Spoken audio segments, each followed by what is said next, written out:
Welcome to the Urban Herald. We're your team, and today we're diving deep, really getting into the weeds on a topic that starts, maybe surprisingly, with facial hair, but leads to something, well, profoundly important. That's right. We're looking at the Movember campaign, specifically Movember 2025. And more than just the mustaches, we're analyzing the systemic men's health crisis that Movember was actually designed to tackle head-on. Okay, let's definitely unpack this. The source material we've synthesized paints, well, an incredible origin story. It really did start small, didn't it? It really did. Back in 2003, Melbourne, apparently just a conversation in a pub between a few friends. A challenge, Who could grow the best mustache? Just like that. And from that, it's become this huge global cultural thing, a real philanthropic movement. It's an amazing grassroots story, really. That initial idea, almost whimsical, has evolved into a truly global men's health initiative. We're talking officially active in over 20 countries now. And the scale, if you just look at the numbers, it's pretty staggering. Absolutely monumental. Since it started, Movember has raised over 400 million globally. 400 million. Wow. That figure, 400 million, it's obviously impressive. But the sources we looked at really stress that Movember's real power, its true impact, goes way beyond just the fundraising, doesn't it? Yeah, it really does. The core strength seems to be its unique ability to, normalize conversations.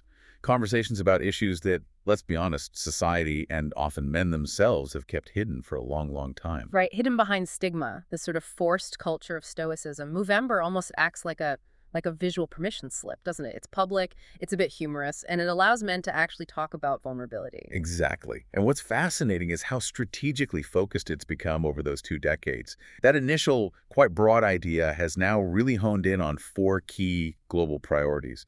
These are interconnected, and they form the pillars of the campaign. And these pillars really define the crisis we're talking about today, and they structure our deep dive. So the first is prostate cancer awareness. We found this is reaching, almost epidemic levels in some places. Second, testicular cancer screening, which is so vital, especially for younger men listening. Sure. Then we shift focus a bit to the mental health side, so men's mental health support.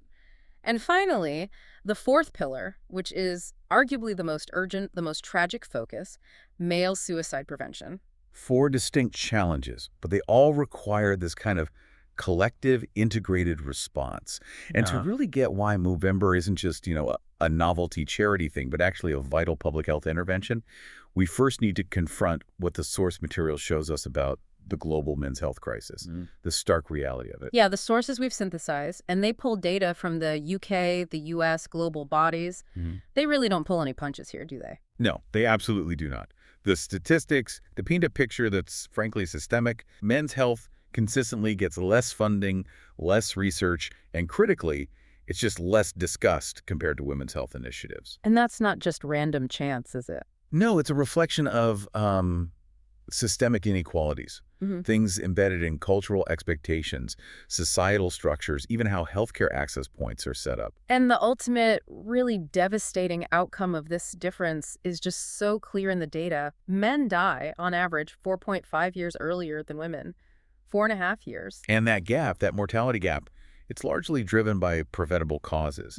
Illnesses that, if they were caught earlier, managed better, they just wouldn't be fatal. So when you break down those broader death figures, the picture gets even more concerning. It really does. Statistically, men are twice as likely as women to die prematurely from a whole cluster of major diseases. We're talking cardiovascular disease, lung cancer, liver disease, and also, interestingly, high-risk accidents. So you layer these physical risks, which are often made worse by men delaying seeking help or engaging in riskier lifestyle choices, layer that with the mental health crisis we mentioned. And you see this profound system failure. Precisely. And that failure leads us directly to maybe the single most urgent statistic that underscores why Movember exists. 3 out of every 4 suicides globally are committed by men. 3 out of 4. It is, without doubt, the most disturbing finding across all the source material. If we look at England, just as one specific national example, suicide is now the single biggest killer of men under the age of 50. Wow. We really need to let that sink in. The single largest cause of death for an entire generation of men is self-inflicted. It's staggering. And as we go through this deep dive, we have to keep coming back to the human cost, don't we? When the sources say 75% of suicides are male, these aren't just abstract numbers on a page. Not at all. These are fathers, sons, brothers, partners, friends. Real lives cut short because the The cultural scaffolding, the support systems around them, they just failed to provide a way to express that deep distress and actually get help. A tragedy, just amplified by silence. Exactly. Which brings us nicely, if tragically, to the first two physical health pillars Movember tackles, starting with what some of our sources are calling Britain's hidden epidemic, prostate cancer. Okay, epidemic, that's a strong word. Why that term? It suggests something spreading rapidly, not really being contained. And the data fully supports that designation, unfortunately. Yeah. Prostate cancer has, sort of quietly but definitely, become the most common cancer among men in the UK. We're looking at over 63,000 new diagnoses every year. 63,000? Yeah, and here's a critical comparison point our sources highlight. In 2022, in England specifically, prostate cancer diagnoses, that was 50,751 cases, actually overtook breast cancer diagnoses, which were 48,531 cases. It became the most common cancer overall in the country that year. Wow, that really puts the scale into perspective. And the data suggests this trend, this upward curve, is only getting steeper. That's the projection. Incidence rates are expected to rise significantly. We're talking an estimated 15% jump between now, roughly 2023-25, and the period 2038-2040. 15%. Which means, potentially, we could be seeing nearly 85,100 new cases every single year within that time frame. That kind of relentless increase, it demands more than just awareness campaigns. It really needs proactive screening strategies and, frankly, political will. Okay, but let's address something that makes this disease maybe a bit confusing to discuss. The sources note that most men diagnosed with prostate cancer will actually live with it rather than die from it. How do we square that with calling it an epidemic? Yeah, that's the paradox, isn't it? It lies in the difference between survival statistics and mortality statistics. If the cancer is caught early, when it's localized stage 1 or 2, the 5-year survival rates are nearly 100%. Which is fantastic news. It's outstanding. It means the disease is often very slow-growing, manageable, treatable, but, and this is the crucial but, if complacency sets in, if detection gets delayed, the disease can progress. And that's why, despite the high survival for early stages, 12,200 men still die from prostate cancer every year in the UK. 12,200, that's about 33 men every single day. Exactly. So early detection is that critical dividing line. It's the difference between living a full life with a manageable condition and potentially dying prematurely from aggressive metastatic cancer that spread because it wasn't caught in time. And crucially, this disease doesn't hit all men equally. The source material really flags significant disparities based on race and socioeconomic background. Movember tries to address this directly. Absolutely. The difference for Black men is stark. It's alarming. They face a significantly higher risk. Roughly 1 in 4 Black men will get a prostate cancer diagnosis in their lifetime. 1 in 4. Compared to about 1 in 8 for men of other ethnicities, that's a huge difference. This predisposition, likely genetic and biological factors involved, it demands really targeted public health messaging and outreach. And socioeconomic factors, poverty, deprivation, they also play a deadly role here. They do. Men living in the most deprived areas are shown to have 11% higher mortality rates from prostate cancer. This probably reflects a whole host of systemic issues, maybe presenting later with symptoms, potentially poor access to screening or high-quality follow-up care, other competing health or financial priorities that just get in the way of early action. And age is obviously a factor, too. Yes, unsurprisingly, age is a major risk factor, with incidence rates peaking in men aged 75 to 79. Okay, so given the high number of cases, the higher risk for certain groups, and how critical early detection is, we have to talk about the next step, screening, mainly through the PSA test. But the sources are very quick to point out this test is controversial. What's the issue there? Right, the PSA, the prostate-specific antigen test, is the main blood test used for screening. The controversy, it really stems from the potential for overdiagnosis and then consequently overtreatment. Overdiagnosis, meaning finding cancers that wouldn't have caused harm. Exactly. The risk is that the PSA test picks up a lot of very slow-growing, indolent cancers. Cancers that, if they'd just been left alone, monitored perhaps, would never have actually shortened the man's life. And the danger of over-treating a harmless cancer. What are the downsides? Well, the consequences can be severe, which is why this is such a complex conversation.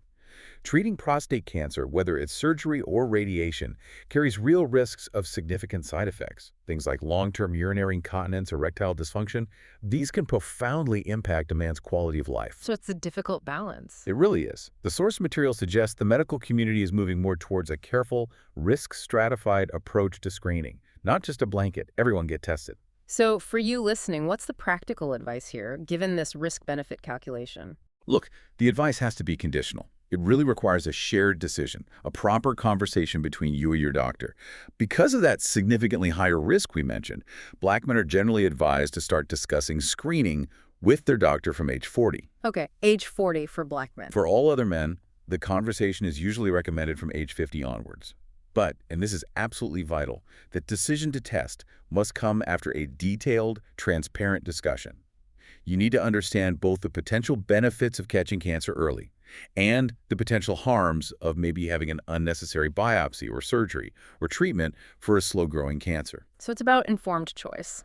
Exactly. And the Movember campaign exists, in large part, to make men feel comfortable enough, empowered enough to actually initiate that potentially difficult conversation with their doctor. Right. Okay, let's shift gears now. Moving from a disease that primarily affects older men to one that targets the young. The second physical pillar, testicular cancer. This hits a completely different age group. It really does. It occupies this unique and, frankly, tragic space in men's health. Testicular cancer is the single most common cancer diagnosis in men aged 25 to 49. 25 to 49? That's young adult prime time. It is. It's essentially an epidemic among young adult men. The UK diagnoses somewhere between 2,400 and 2,500 cases every year. It hits men right in the prime of their careers, their family lives. And here again, we kind of encounter that survival paradox, don't we? The survival rate is incredibly high, over 95% if it's caught early. It's often held up as a major success story in oncology. So why is it still so important to push awareness and screening? Yeah, it's crucial we temper that good news with the reality of what treatment involves. While the immediate outcome is usually successful, getting that success often means intensive treatments, maybe chemotherapy, sometimes radical surgery. And the long-term effects. The long-term consequences can be serious. Men might face issues with fertility later on, sometimes secondary cancers caused by the chemo itself, hormonal imbalances, and quite significant psychological distress linked to body image changes, or just facing their own mortality at such a young age. So catching it early isn't just about survival, it's about minimizing the treatment needed and preserving quality of life long-term. Precisely. Early detection is crucial to avoid potentially unnecessarily aggressive treatments that compromise that long-term well-being. And unlike prostate cancer, where you need blood tests and scans, the key tool here is incredibly simple, isn't it? It's self-examination. The importance of just being physically self-aware cannot be overstated here. The sources are really clear. The vast majority of testicular cancers are found not by doctors during routine checks, but by men themselves or sometimes by their partners. So the power is literally in your own hands. It really is. Movember strongly emphasizes that this is one disease where ownership of the detection process lies squarely with the individual. Okay, maybe we should walk you through the recommended process then. What does a good self-exam actually involve? Right. It should be done monthly. That's the general advice. The best time is during or right after a warm shower or bath. The warmth relaxes the scrotal skin, making it easier to feel things. Makes sense. And how do you do it? You should gently examine each testicle separately. Use both hands, cup one testicle at a time, and roll it gently between your thumbs and fingers. You're trying to feel the entire surface, front, back, sides. Get familiar with what feels normal for you. And what is normal? What should men expect to feel down there? Okay, good question. It's completely normal for one testicle to be slightly larger than the other, or to hang a bit lower. That's usual anatomy. You'll also feel a soft, sort of tube-like structure at the back and top of each testicle. That's the epididymis. It's normal. It belongs there. It's not a lump. Got it. So knowing what's normal, what are the specific warning signs? The things that mean you should get to a doctor straight away? The key things to look out for are any new, unexpected lump or swelling on either testicle, a feeling of heaviness in the scrotum. If one testicle seems suddenly larger or changes in consistency, how firm it feels, or even just a dull ache in the scrotum or lower abdomen. Okay, lump, swelling, heaviness, change in size or feel, ache. Yes. But here's the single most critical insight from our sources, the thing that often leads to dangerous delays in diagnosis. Most testicular cancers are painless. Right. That's really counterintuitive, isn't it? Most people think serious things have to hurt. Exactly. Men are often kind of culturally conditioned to think if it doesn't hurt, it can't be serious. So they find a painless lump and they wait. They put off seeing a doctor for weeks, sometimes months. And that delay is critical. It's incredibly dangerous. That painless mass is precisely the thing that needs urgent medical attention. Waiting allows the cancer to potentially spread, to progress from being highly localized and easily treatable to becoming something much more systemic, requiring far more aggressive, life-altering interventions. So the key message from Movember is, don't ignore a painless lump. It's the major red flag. That's the life-saving message right there. That distinction alone is genuinely crucial advice. Okay, let's pivot our focus now completely, moving away from the physical battles against cancer towards the profound cultural and systemic challenge of the mental health crisis. This represents Movember's perhaps most urgent and certainly most tragic priority. Yeah, and we almost need to shift tone here again, host speaker, because the numbers, they just demand seriousness. We have to reiterate the scale of this crisis. According to the global data Movember tracks and highlights, a man dies by suicide somewhere in the world every single minute. Every minute. That's 60 men lost. Every hour, around the clock, worldwide. The sheer pace of that loss is hard to comprehend, and if we bring it closer to home, look specifically at the UK context. The UK figures are deeply concerning. The male suicide rate in England hit 17.4 deaths per 100,000 people in 2023. That figure, tragically, is the highest recorded rate since detailed tracking began back in 1999. The trend is going the wrong way. And the sources identify a particular age group at the highest risk. Yes, there's a definite peak risk group, men aged 45 to 49. In this group, the suicide rate is alarmingly high, 25.5 deaths per 100,000. 45 to 49, that's often mid-career, midlife. Exactly. It's often a demographic grappling with significant pressures, maybe financial stress, career stagnation, relationship breakdowns, the weight of being the traditional provider figure in many Western societies, a complex mix of pressures. This brings us back to that stark difference we touched on earlier. Men are 3 times more likely to die by suicide than women. Yet the data generally shows women have higher diagnosed rates of things like depression and anxiety. It seems like a contradiction. What drives that horrifying difference in outcome? It's complex, but the research points primarily to 2 key factors. First, as we mentioned, fundamental differences in help-seeking behavior. Men are just far less likely to reach out. Second, differences in the methods chosen, with men unfortunately often using more lethal means, meaning less chance for intervention or survival after an attempt. So the core issue is this profound reluctance to disclose distress, to seek professional help. That seems to be the crux of it, yes. Let's try and quantify that silence. Because the statistics on men's unwillingness to talk are frankly shocking. They really highlight the scale of the cultural barrier Movember is trying to break down. The data on self-disclosure is, well, it's devastating. Nearly 60% of men say they never, or only very rarely, speak about their mental health. 60%. Never or rarely. And even more profoundly, 40% of men surveyed said they have literally never spoken to anyone at all, not a partner, not family, not a friend, certainly not a professional about their mental health struggles. Ever. 40% have never confided in a single person. That level of internal isolation, it just speaks volumes about how deeply ingrained that cultural pressure towards stoicism is. It really does. What are the reasons men give for this silence, beyond just a vague idea of being masculine? When asked, men consistently cite things like deep embarrassment, feeling unable to actually put complex emotional feelings into words, the perception that asking for help is a fundamental sign of weakness, and a really strong fear of burdening other people with their problems. That fear of being a burden seems key. It is. This intense pressure to maintain emotional control, to be aggressively self-reliant. That's what the sources often refer to as the toxic side of the man-up culture. And ultimately, it proves lethal for far too many. And the tragic consequence of this stigma, this silence, is reflected perfectly in the data about who actually gets help before a crisis hits. Yes, it's probably the clearest indicator of the system failing these men. In the year right before their death, fewer than 1 in 5 men who died by suicide had had any contact at all with mental health professionals. Fewer than 1 in 5. Compared to women. By stark comparison, more than 1 in 3 women who died by suicide had sought professional help in that same period.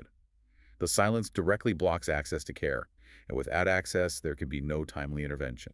Our source material quite wisely points to the workplace as a really critical potential intervention point.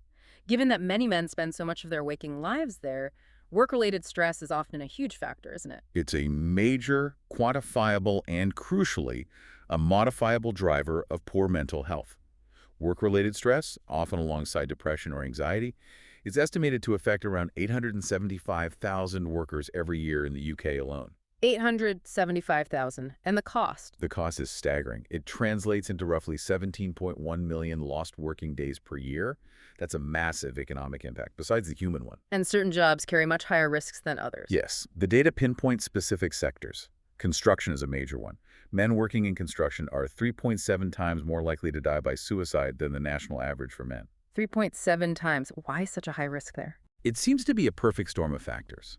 High-pressure work, often insecure or transient employment, physically demanding labor leading to exhaustion, sometimes long periods away from family support networks, a very strong tough guy culture that actively discourages showing any emotional vulnerability, and often financial instability. This really highlights why workplaces need to do more than just, say, have an employee assistance program, an EAP, tucked away on the internet. Which, for you listening, is that valuable resource many companies offer: confidential counseling, support services, usually free for employees. It's not enough just to have it, is it? Absolutely not. The organizational culture has to actively normalize using it.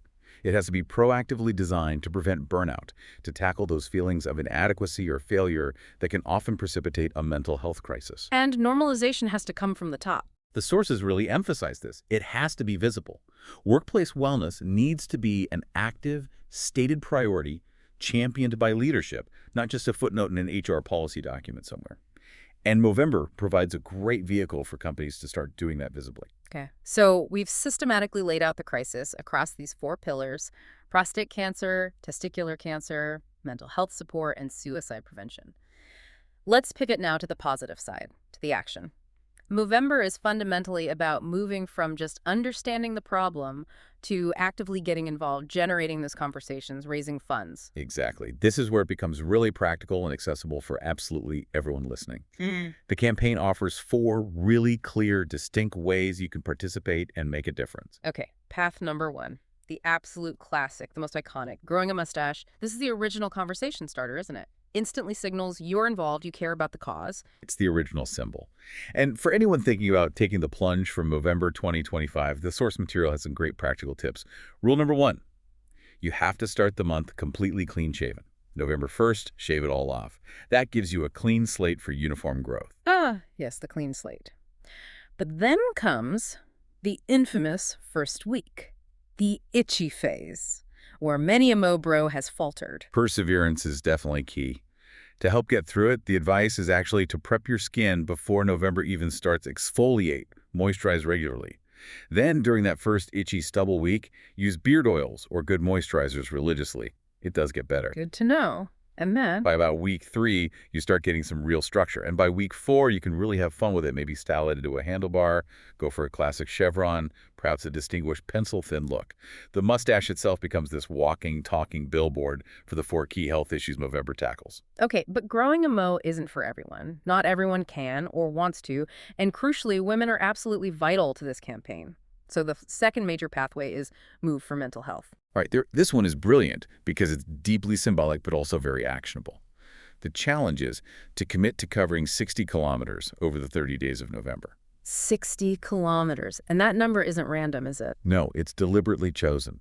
It represents the 60 men we lose to suicide across the world every single hour. Turning that devastating statistic into a tangible, positive, achievable goal, that's smart campaigning. It really is. And it's incredibly flexible and inclusive. You can walk it, run it, cycle it, swim it, whatever works for you. You can do it solo, or you can form a team, which adds a great element of camaraderie and accountability. It's accessible regardless of your fitness level. And this pathway, move, it delivers a really important dual benefit, doesn't it? Absolutely. On the physical side, the activity directly supports your cardiovascular health, tackling one of those key areas in the mortality gap we discussed earlier. And psychologically, we know that regular physical activity is a proven, evidence-based way to help manage symptoms of depression and anxiety. So it's good for the body, good for the mind. And it creates space for dialogue. Moving together, talking while you walk or run, it often turns that individual effort into a shared community experience where those health conversations can happen more naturally. Okay, pathway number 3 focuses specifically on building that community and making conversation easier. Host a moment. This is all about organizing events, social gatherings, fundraisers that bring people together in a relaxed setting, an environment where talking about men's health can emerge organically without feeling like a formal lecture or intervention. So what kind of events are we talking about? Oh, the possibilities are endless, really. Maybe a health-themed trivia night at the pub, a workplace fitness challenge with teams competing, a classic mustache-themed bake sale, maybe even a fun shave-off party at the end of November to celebrate. And in the workplace, which we know is so important for driving change. In a corporate setting, structured events tend to work really well. Things like establishing a dedicated Movember committee, get HR involved, get senior leaders involved. Setting up clear fundraising leaderboards for teams can spark friendly competition. And crucially, companies offering corporate gift matching, where the company matches employee donations, that shows real institutional buy-in and literally doubles the financial impact of the team's efforts. Okay, and the fourth option offers the most freedom, the most creativity. Mow your own way.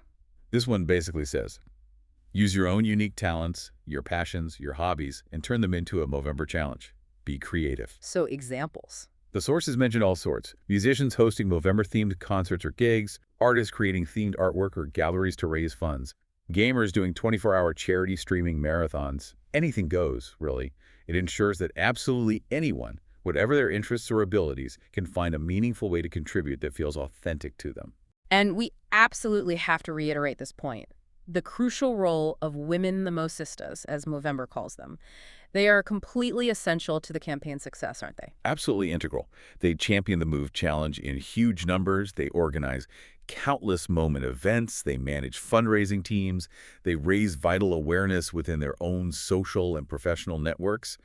And perhaps most importantly, they often provide that crucial emotional support and accountability for the men in their lives, partners, brothers, fathers, friends who might be growing a mood, doing the Move Challenge, or maybe just struggling silently and needing that encouragement to open up. Couldn't do it without the Moustaches. Definitely not. Now, maybe we should shift focus slightly again to look at the bigger picture, the lasting economic impact, and this critical need for sustainable year-round change that goes beyond just the 30 days in November. Okay. The financial scale, as we noted earlier, it's huge. Over $400 million raised globally. And that money funds what, specifically? It's funded over 1,300 innovative men's health projects around the world. These range from cutting-edge biomedical research like Movember's Global Action Plan or GAP, initiative focusing on accelerating prostate cancer breakthroughs, right through to community-based early intervention programs. Programs designed to reach men who might be missed by traditional, often clinic-based, healthcare systems. And the growth itself tells a story, doesn't it? It really shows the cultural resonance. Think about it. From raising about 40,000 pounds back in 2004, just its second year, the campaign absolutely exploded. By 2012, it was pulling in 95 million in a single year, with over 1.1 million people actively participating. That trajectory just demonstrates the incredible power of a well-executed grassroots movement when it taps into a real, unmet social need. And beyond the direct charitable fundraising, there's a strong business case for companies getting involved, particularly around workplace wellness, which Movember actively promotes. Yes, this is crucial for sustainability. The research is now unequivocal. There is a positive return on investment, a clear ROI for companies that invest in workplace mental health initiatives. The figure cited consistently is around 5 pounds returned for every 1 pound invested. Wow. 5-to-1 return. That's not just nice to have, that's hard economics. How is that ROI actually generated? Where does that saving or value come from? It comes from tackling the big, often hidden costs of poor mental health in the workforce. Firstly, pretty obviously, reduced sickness absence. Healthy employees, mentally and physically, are present more often. Okay. Secondly, improved team cohesion and morale. When people feel supported, they work better together, and that boosts overall productivity. Thirdly, and this is a big one, reduced presenteeism. Presenteeism, that's when people are physically at work but not really functioning effectively because of health issues? Exactly. They show up, but they're distracted, unfocused, maybe making errors because they're struggling mentally. It's a huge hidden drain on productivity. Tackling mental health barriers directly reduces presenteeism. And I guess there's a longer-term saving, too, in keeping good staff. Absolutely. Staff retention. The cost of recruiting, hiring, and training a replacement for an employee who leaves due to burnout or feeling unsupported is enormous. Creating a culture that genuinely supports mental well-being helps keep talented people, saving the organization substantial costs in the long run. And that comes back to leadership visibility. It really does. When senior leaders visibly participate in something like Movember, they grow a Mo, they host an event, they talk openly about doing the 60-kilometer challenge, it sends a powerful signal throughout the organization. It says, vulnerability is okay here, talking about health is okay, seeking help is encouraged. That creates genuine psychological safety. Which normalizes help seeking for everyone. Exactly. And the business benefits directly from having a workforce that's more engaged, less stressed, and ultimately more productive and innovative. But we have to address Movember's biggest strategic challenge, right? How do you take all that energy, that awareness, that fundraising buzz generated in November, and translate it into sustained year-round action? Because the problems don't go away on December 1st. That is the core difficulty for all awareness campaigns, isn't it? The issues we've discussed, suicide risk, cancer progression, they don't take an 11-month holiday. A mental health crisis can hit someone in March. A suspicious lump needs checking in June. So, converting that November visibility into lasting change requires embedding, institutionalizing the conversation and the action. So what does that institutionalization actually look like in practice? Well, for healthcare systems, it means using Movember's high profile as a prompt, encouraging men, during November perhaps, to establish baseline health assessments with their GP, commit to regular checkups, monitor those key risk factors like blood pressure and cholesterol consistently throughout the year. And for workplaces? Workplaces need to move beyond just having a Movember committee that pops up once a year. They need to truly institutionalize mental health support, make psychological well-being a continuous, visible, prioritized part of the company culture, integrated into management training, embedded in policies and daily practices. And that need for targeted outreach we discussed earlier, that remains critical year-round, too. Absolutely essential. The general check your health message isn't enough for everyone. We know Black men need specific, culturally sensitive outreach about their elevated prostate cancer risk. Men in those socioeconomically deprived areas facing much higher suicide and overall mortality rates, they need accessible, non-stigmatizing ways to engage with health services, often things based in their community, not necessarily in a formal clinic setting. And finally, the sources really stress the importance of addressing the negative experiences some men have had when they do try to engage with healthcare. Yes, this is key. If men feel rushed or dismissed or judged by doctors or nurses, especially if they're trying to talk about vague symptoms, whether physical or mental, they're likely to just shut down and revert to avoidance. Creating healthcare environments where men feel genuinely listened to, where they receive competent, empathetic care that addresses their specific concerns. That's an absolute prerequisite if we want sustained health engagement that lasts all 12 months. So as we wrap up this really intensive deep dive, it seems clear that Movember's true success, its lasting legacy, is about fundamentally shifting how society talks about male vulnerability, about health equity for men. It's proven men do respond enthusiastically when health initiatives are framed with respect, maybe a bit of humor, and crucially give them a clear path to connect with the community. Definitely. And the future vision for men's health, drawing from all this analysis, it really requires several things working together. A fairer, more proportionate allocation of resources within healthcare, the continuous evolution of workplace wellness programs, moving beyond token gestures to genuine cultural change that normalizes help seeking, and robust educational initiatives that start early, targeting young men to try and prevent those damaging patterns of health avoidance from becoming entrenched in the first place. We, the team here at the Urban Herald, really want to encourage you, our listener, to take action. Maybe register at Movember.com today, see what's involved, commit to doing that monthly self-exam for testicular cancer. It takes minutes. And perhaps most impactfully, commit to having just one meaningful conversation about mental health this week, maybe checking in with a friend, a colleague, a family member. Those small individual actions, the conversation, the checkup, the donation, the mustache, they genuinely do add up. They collectively transform the landscape one step at a time. It's the only way we close that 4.5-year gap in life expectancy we started with. It really is. The Movember movement has proved, hasn't it, that men care deeply about their health.